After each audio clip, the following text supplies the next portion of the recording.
Y'all know what's going on. It's time for another episode of Doing Time with Joe.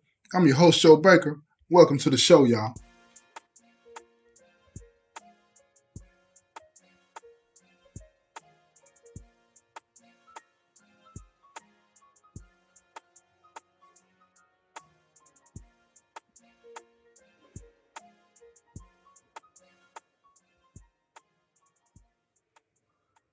Check this out. I ain't never been out on parole or nothing like that. I hope the day's coming soon that I will be.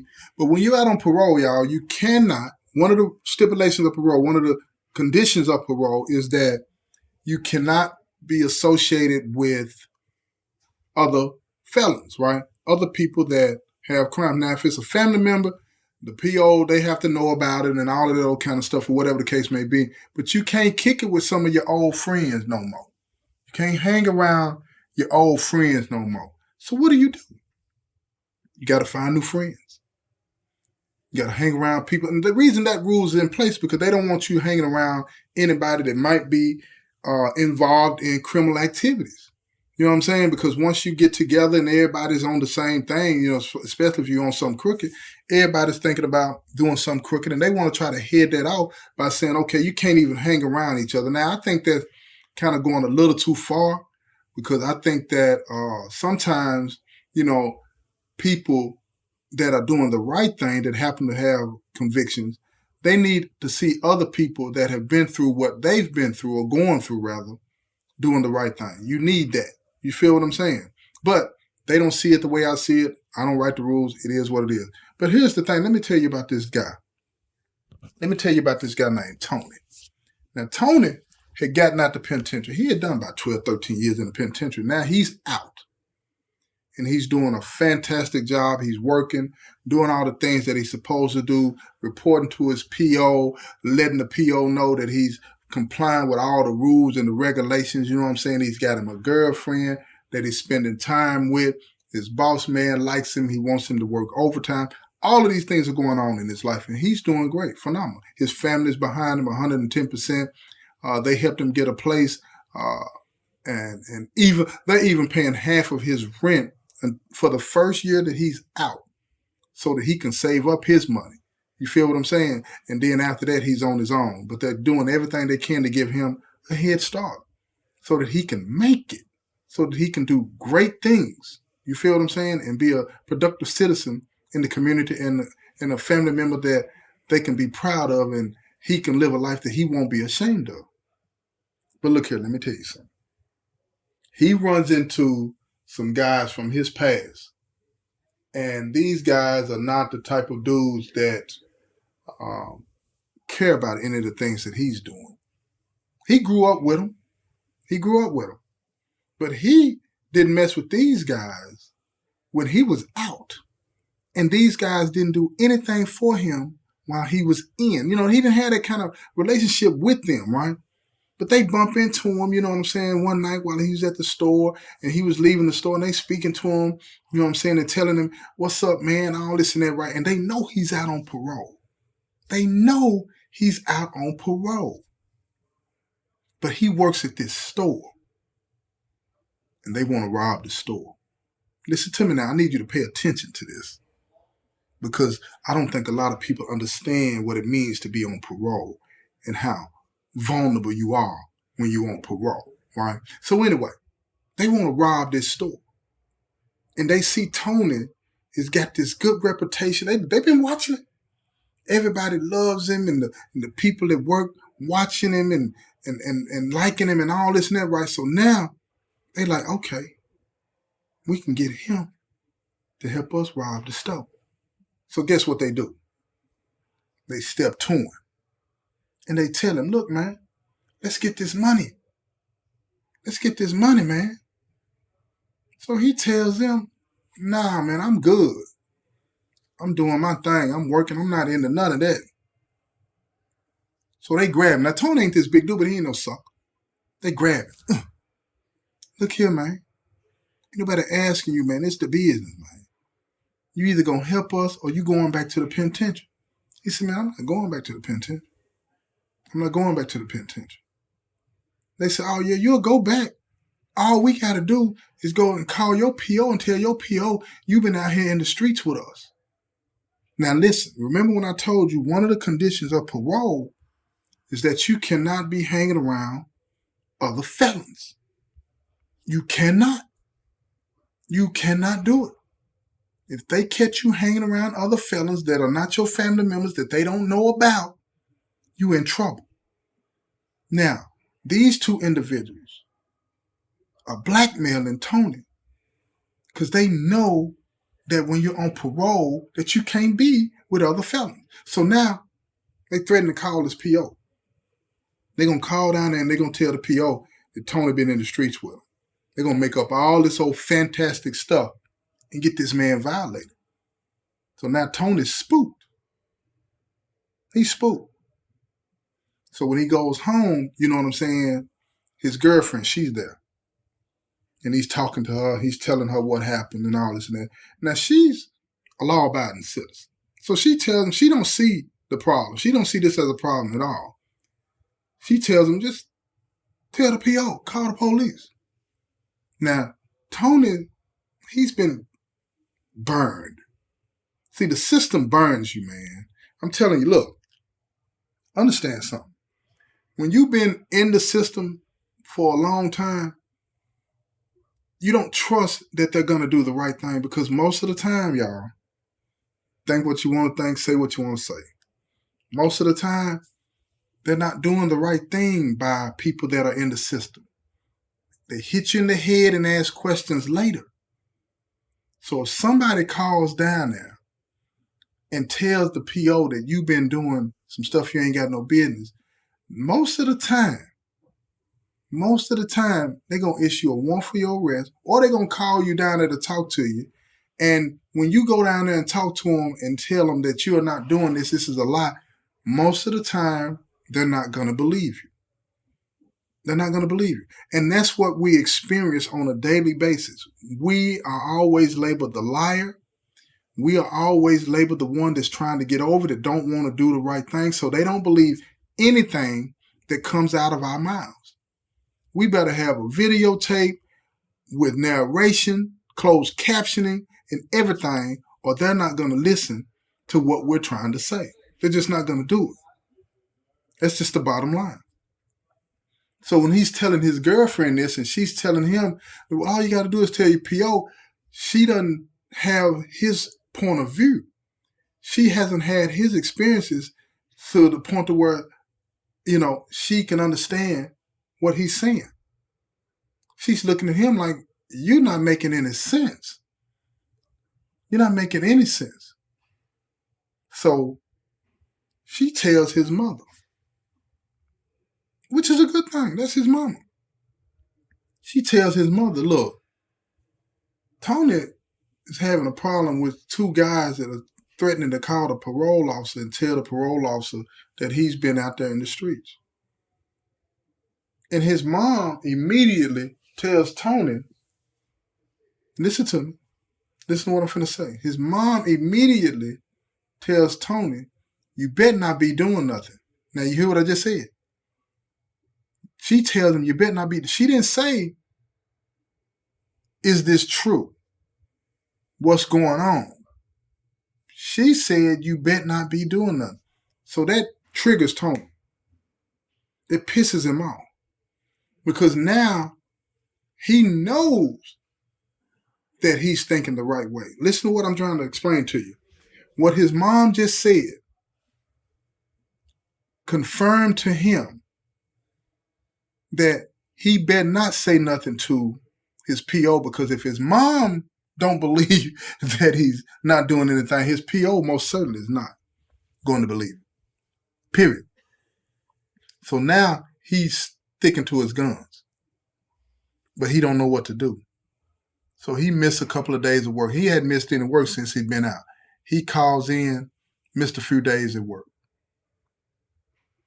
Now these dudes, they watching. They're trying to figure out what's going on, where is he at? Because they need to talk to him. They need to figure out, you know what I'm saying, where the money is at. I'm talking about the safe money, not the money in the cash register. They want the money out the safe. Because they take money out the safe, out the cash register and put it in that safe as they get full. You know what I'm saying? So they trying to really make a good sting, you know.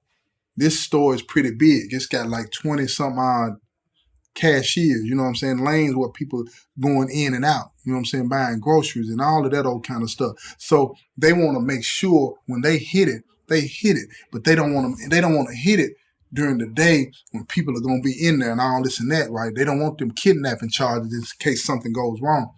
They want to hit it when the money is being put up, like when Tony is putting it up, just him and a few people. You know what I'm saying? Because their plan is to put it all off on Tony if something goes wrong, because he's the one that had access. So they riding around, they track him down, and they pull him to the side. They tell him, look, man, I'm not finna play with you. This is what it is. You gonna do this, or we finna call down there and tell them folks what's going on with you, man. They finna make up stuff.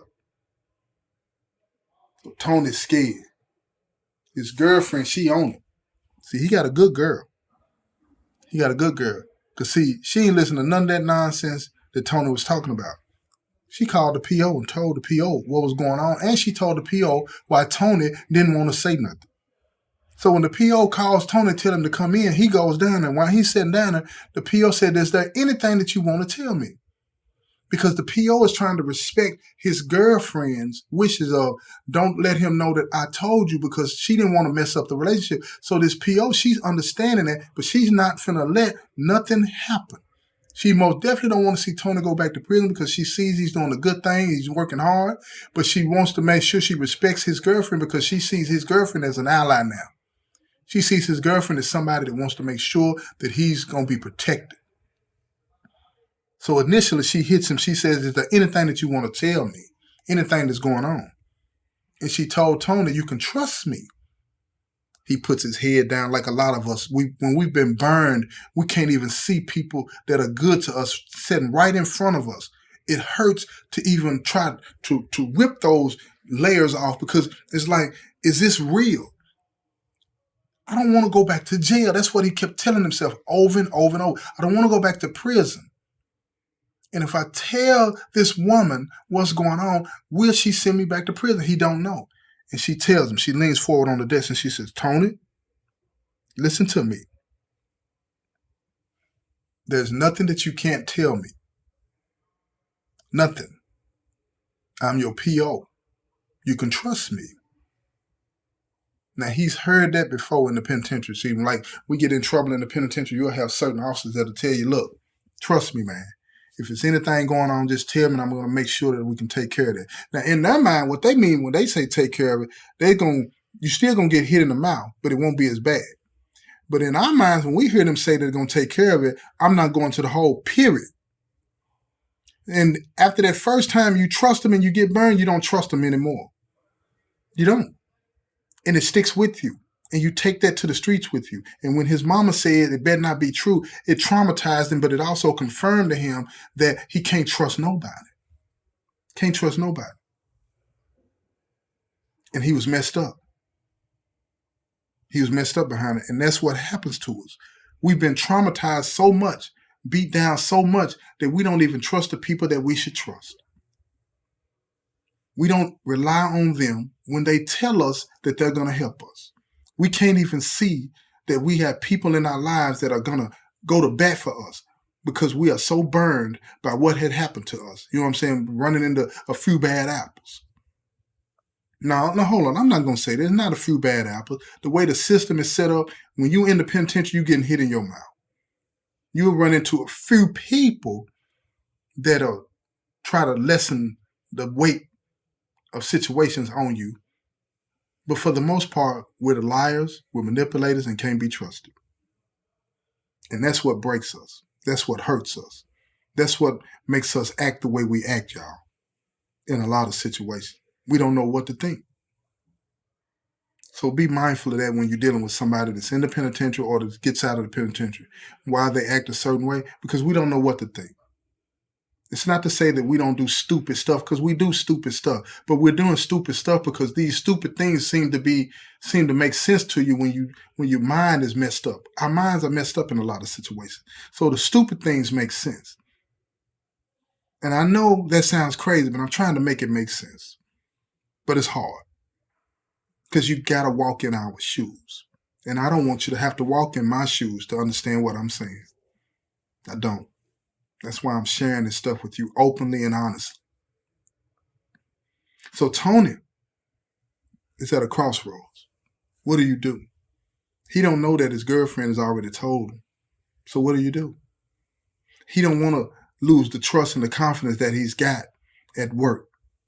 He don't want these people to come up in here and try to rob this place. And then he's going to be looked at in his mind as the person that's behind it because he's the one that's working there. He don't want to be that person. So what does he do? He does like most of us. He try to handle it on his own. And he just ain't making no sense. Now, see, this is what he didn't know. Because of his girlfriend, I'm telling you, his girlfriend had him. She had him, y'all. His girlfriend, she's talking to the PO. Now, the PO done called the detectives. They done called the detectives. Now, the detectives, they watching. They trying to see what's going on. Because, see, they don't want to just snatch Tony off the streets. Because if they just snatch Tony off the street, then they're not going to solve the problem. Because you're going to have these two people out there that are the problem still out there. You understand what I'm trying to say? So now they watching. Tony don't know they watching. His girlfriend don't know they watching. The only people that know they watching is the PO and the detectives. Because she done made the call. Now they watching everything that Tony's doing. Everything. They watching when he meets these two guys. They got it on tape. They done roughed him up, jacked him up, and all of this whole kind of stuff. They got it. And the detectives, they're saying like it came out in the testimony at the court, and I'm getting a little ahead of myself. They was like, they didn't understand why he didn't come and say anything. They didn't understand that because they couldn't. They the police. They looking at it like, tell them and they'll take care of it. No, that ain't how it work when you've been burned. So guess what? It's about to go down. Now, Tony goes to his supervisor and he tells his supervisor somewhat of what's going to happen. He couldn't tell him everything. Now, the supervisor's nervous. He's like, do I need to call the police? He's like, no. It's just that I've just been seeing some suspicious characters coming up in here, and he's letting the supervisor know. The supervisor don't know nothing about the detectives watching. He don't know nothing about none of this. And he's trusting that Tony is telling him the right thing. He believes Tony. So now he's being extra cautious, watching everything. And he sees these two suspicious-looking characters when they come up in the store. So he makes sure everything is locked up and put away. Everything. And he's got his hand on the button. Now, see, Tony thinks that's going to be enough. But what he don't know is in an unmarked car and in plain clothes, detectives are sitting right outside the store. They're waiting. And they see Tony. He's panicking. He's nervous. He don't know what to do. In a few minutes, it's finna go down. So right when the two guys go to Tony's station and grab him and are forcefully walking him to the area where the safe's at, Tony's phone rings. It's the PO. She was calling to warn him, but he couldn't take the call.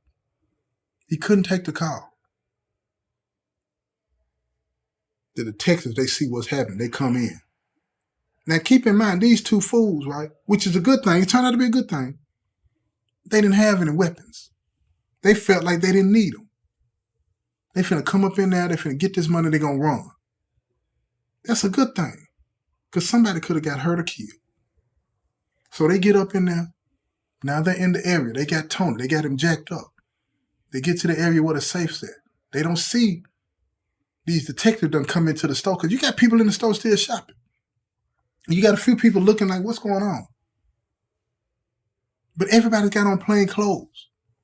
So people start going, they still going about their business. So they go up into the area where the safe's at. The supervisor, he's there. He been watching from above. Now the detectives come in real quiet and nonchalant. They go right to the area. Right to the area. Right? They get up there. They walk in. Yeah, we need to talk to the supervisor. When they say talk to the supervisor, all of a sudden, both of them, they grab two of the dudes. They take them to the ground. They tell Tony, the supervisor, get out. Get in the hallway.